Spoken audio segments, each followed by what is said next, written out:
you're starting a brand new row, all you just need to do is just start off with a half double crochet. Okay, so then you can just do that.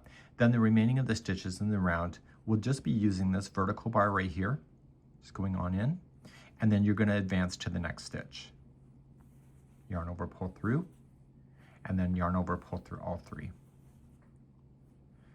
To do the next one, then going forward, it's always this vertical one right here, just this one, slide it behind it, coming into the next stitch, pull through all three.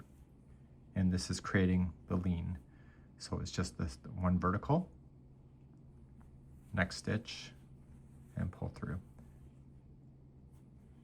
Next stitch, sorry, the next vertical, the next stitch, pull through, and pull through like that.